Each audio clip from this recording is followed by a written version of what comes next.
In this episode of Tesla series, we're taking a look at this upgraded mini instrument cluster display from Handshow for Tesla Model 3 and Y, which now has a touchscreen quick controls to open the glove box, fold your mirrors, child lock, and more. You'll find a detailed installation guide of this display for both Intel and AMD cards in the description below. Today's video will only cover the functionality demo and road testing. Now here is the screen. This is all it shows. It shows the tire pressure, it shows the range, the time, all the headlight, tail light, high beam indication, the seat belt, the speed limit sign, which they need to change this to more of a US based speed limit for the US cars at least. And then, man, they still have this MP/H. I don't know why they don't get it. We keep telling them on videos, this needs to be the capital MPH. They don't seem to get it. But then I do like that this is a large font over here for the speed, the following distance, the gear, the battery. So it shows all the critical car information directly on your view, exactly like the last time. So in that regard, nothing really changed. Now what changed here is that when you press on this, all of this menu pop up. I just touch on this screen, you have all of this. So glove box, it opens the glove box. We'll do a demo here in just a second. The sports mode versus the standard mode, regenerative braking, that is low versus standard. There's the child lock for the back, we'll do a demo, and then tile mirror, which is basically folding mirror. And when you touch in this screen, this is literally what you get. And let me try if that screen is active while we're in drive. Yeah, looks like you're able to do that well on drive. Here's the demonstration of the mirror unfolding. So fold the mirror, fold the mirror. Here's the demonstration of the glove box. As you see, it opened the glove box. So I was confused about this child lock button. If you look at it right now, it is red. That means the child lock is active. If we go over here, child lock on both sides. What this does is that it disables the back door lock. So if I was to come back over here and press on this back door, look at it, I'm pressing on it and this does not unlock, this does not open the door. Now for normally, you would have to go over here and unlock it so that the kids in the back or passengers in the back can unlock the door. But what this thing does, and this was not explained at all in their installation guide or anything, I just had to kind of use a trial and error, is that once we press here on the child lock, once that purple icon is blinking, I can go over here and it allows me to actually open the door. And this only works while it is blinking purple in the front. So if we go back over here, it has stopped blinking purple. Now it is red. That means that it went back to the default setting. So it only allowed that window, small window, for you to open that child lock, bypass that child lock. And if I go back over here now, I'm back to not being able to unlock this. So it just allows you that very short window. I think it's a couple of seconds that this unlocks. That time you can lock and unlock the child door, but as soon as it goes to red, that it stops. Now to go on to the settings menu, you just have to press and hold this towards the right, and then you'll see the settings menu, and then you can just scroll from here to change. And these are all the settings that you see over here. And then there's also that plaid animation. And then the final one, of course, is exit, which you can press and then you go back. They offer two different UI. So that's UI number 1. Let's go back and then change it to UI number 2.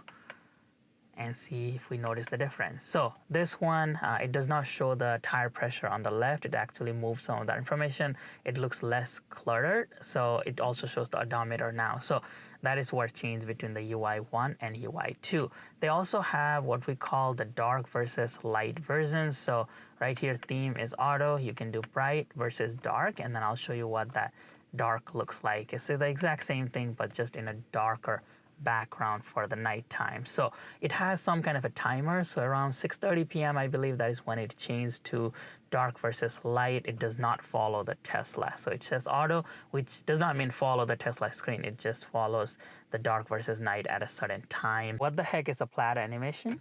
You just go over here, and then as soon as you put your car on drive, you see the plaid-like animation. And especially with this new awesome yoke wheel, that animation looks great. As far as the screen being fully synchronized with the Tesla, we found no issues with it. As you see, we're turning on the turn signal over here, the high beam light, everything is well synced. As you see, the 10, 11, the speed limit is well synced. So everything is showing exactly what we see on the Tesla. So driving visualization wise, there are no bugs. That is typically not the case with updated screens like this or the first generation screens. We typically see some bugs, but this one is pretty good. So I do commend Hansho for fixing all those bugs that we had reported on the first generation unit. If you are in the market for a very simple steering wheel mounted instrument cluster for a Tesla Model 3 and Model Y that just shows you the basic car information with a little bit of advanced features like glove box and child lock and region braking control, then this is a great product. It shows all the critical car information, doesn't appear to have any bugs, it's real-time synchronized with the car, and comes with a very small real estate, but at the same time you can adjust the height so you see things a little bit better. Especially if you have a yoke, you get an unobstructed view of this display over here. You can adjust the height, as I say, you can adjust the proximity, so then you can see this a little bit closer or a little bit further back. So it has got its benefits for what this is. Don't expect to have advanced features like Apple CarPlay, Android Auto, because this is a teeny thing that just sits in front of you over here, smaller than a phone. So it's not going to have all of that features because that just doesn't make sense. But if you're looking for a simple device that does the job, this is a great option, lower cost alternative to some of those higher end products that has the Apple CarPlay and Android Auto. But this one does not block as much airflow, doesn't look too out of place, and kind of goes with the interior of the car. Now, is this really an upgrade? I'll let you be the judge. All they added are those touchscreen buttons and fix some bugs. So not really an upgrade in my opinion, but at the same time, if you need some of those features, then they have those features. If you need some advanced features like Apple CarPlay, Android Auto, then go with a different display. They have the new S6 display. They got a bunch of other displays that offer you more higher end product. This is just a very small display that just shows you the basic car information. Another thing is, yeah, they added touch screen here. How usable it is. Again, I'll let you be the judge. I showed you what it does. If you think that touching on the screen over here is quicker than this screen, then that is your opinion, that is your need.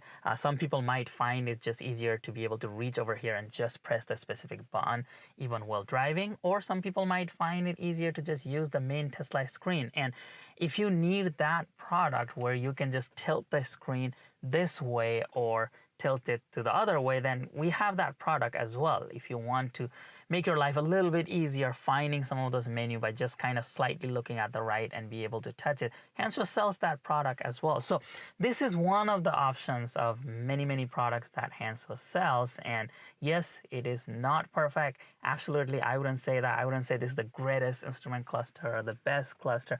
It really isn't. It's something that we have seen in the past.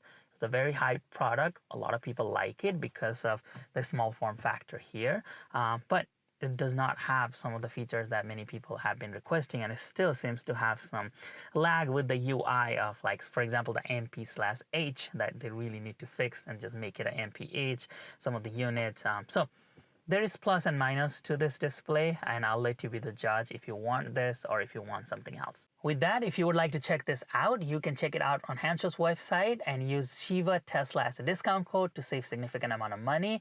You can use that code for anything that you purchase from Hansho. Full disclosure, Hansho did send us this display to test out in the channel today. And if you make a purchase using our discount code, we might make a very small commission at no additional cost to you, which helps us bring more videos like this in the future. Thank you very much for watching this video. If you found it helpful, please give us a thumbs up, subscribe to the channel, and come back again for another Tesla accessory.